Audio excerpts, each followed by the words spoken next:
নমস্কাৰ, মই কুচুমিকা মুৰণীয়া টিভিটেল আপোনালোকক স্বাগতম জনাইছোঁ। মই এক্সেছ বাৰৰ ছেশ্যন দিবলৈ গৈছিলোঁ বৰমুল্লাত। আপোনাৰ খৈৰাবাৰীৰ পৰা অকণমান ভিতৰৰ এখন গাঁও হয়, তাতে মই ছেশ্যন দিবলৈ গৈছিলোঁ। তাৰ আগতেই মই মৰ্ণিঙত গ'লোঁ ওদালগুৰি ছেশ্যন দিবলৈ। তাৰপিছত ইয়াতে আহিলোঁ। ইয়াতে মোৰ 4টা বাজিলেই। তাৰপিছত ইয়াতে দি আকৌ ইয়াৰ পৰা মই ওলাব লাগিব। কমচে কম 1 ঘণ্টা লাগে মোৰ ইয়াৰ পৰা যাবলৈ ঘৰলৈ।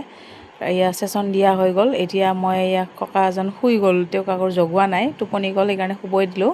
এতিয়া মই ছেশ্যন দি উঠি ঘৰলৈ যাবলৈ ওলাই আছোঁ আৰু তেওঁ শুব দি পেলাই। তাৰপিছত এয়া মোৰ অৱস্থা দেখিছেনে, স্কুটি লৈ এখন হাতত মোবাইল লৈ ভিডিঅ' ৰেকৰ্ড কৰিছোঁ আৰু গৈ আছোঁ এতিয়া মই ঘৰলৈ ছেশ্যন দি উঠি। আপোনালোকেও যদি ল'ব বিচাৰে ছেশ্যন, এক্সেছ বাৰৰ ছেশ্যনসমূহ, ক্লাছসমূহ মোক যোগাযোগ কৰিব। মই টংলা, ওদালগুৰি, হৰিচিঙা, খৈৰাবাৰী, ভেৰগাঁও সকলো ঠাইতে মই ছেশ্যনবিলাক দি আছোঁ। আপোনালোকে যদি ল'ব বিচাৰে অতি সোনকালে যোগাযোগ কৰক। মোৰ স্ক্ৰীণত ফোন নম্বৰ দিয়া থাকিব, যোগাযোগ কৰক। যিসকলে এক্সেছ বাৰৰ বিষয়ে আৰু জানিব খোজে, বিশেষকৈ তাৰ সবিশেষ যদি জানিব বিচাৰে ভালদৰে, তেনেহ'লে মোক যোগাযোগ কৰিব। কি হয়, কেনেকুৱা হয়, আৰু বহুতে ক্লাছবিলাক লৈয়ে আছে যিহেতু, আৰু মোৰ ভিডিঅ'বিলাক চাই যদি ভাল পায়, লাইক, শ্বেয়াৰ, ছাবস্ক্ৰাইব কৰিব নাপাহৰিব।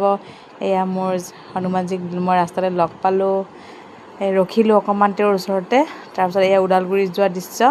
আপোনালোকে চাই ভাল পালে যদি লাইক কৰিব।